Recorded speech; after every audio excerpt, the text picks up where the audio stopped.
ఇలాంటి సంఘటనలు 100 మంది తిట్టిన ఒక ఆడబిడ్డ ఆనందంతో చెప్తుంది కదా, చిన్న కన్నీళ్ళు, అది చాలు నాకు. ఒక 100 అవమానాలు తట్టుకోవాలనిపిస్తాయి.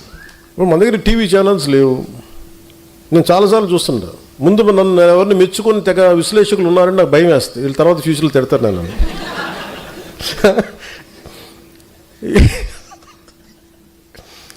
సార్ మీ గురించి చాలా మంచి వీడియో చేశారు సార్, అక్కర్లేదు నేను చూడండి నా భయం. ఎందుకంటే వీడు తర్వాత తిడతాడు నన్ను. అంటే అది ఏమైపోయిందంటే మైండ్ అంత ఒక బ్రూటల్ ఫ్యాక్ట్కి యాక్సెప్టెన్స్ వచ్చేస్తుంది. ఈ మధ్యన మాకు విశ్లేషకులు, మన పేరు మర్చిపోయానండి, ఎవరు 2-3 పేరు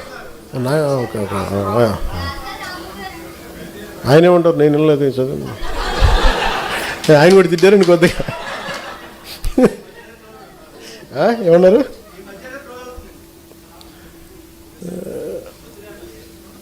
వద్దులే. లోపల నుంచి నాకు కూడా చాలా ఉంటాయి. బండ్ల గణేష్లు నేను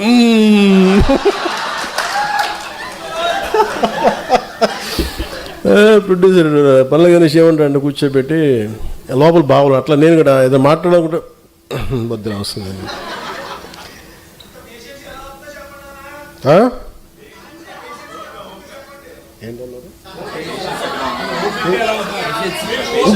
ఇంత పేషెంట్గా ఎలా ఉన్నానంటారా, గత్యంతరం లేక.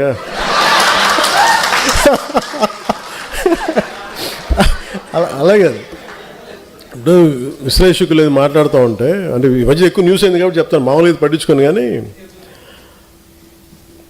నేను ఎందుకు మాట్లాడుతాను, ఎవరన్నా సరే అమిత్ షా గారు ఎలాంటి వ్యక్తి,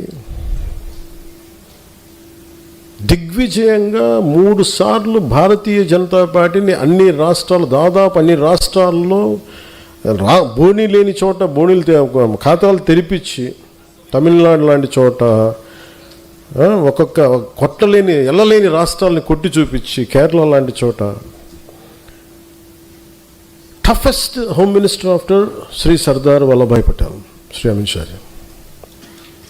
వాజ్ టఫెస్ట్ వన్. బట్ నిజంగా ఆయన నేను చాలా దగ్గరగా చూశాను. నేను ఆయనకి నేను ఏదో చెప్పానంట, ఆయన నన్ను తిట్టారంట. ఇది వీరు విన్నారంట. వీరికన్నా మనోహర్ గారికి తెలిసిన వ్యక్తి ఆయన మనోహర్ గారు చెప్పారు, ఆయన చెప్పారంటే వీరు విన్నారంట.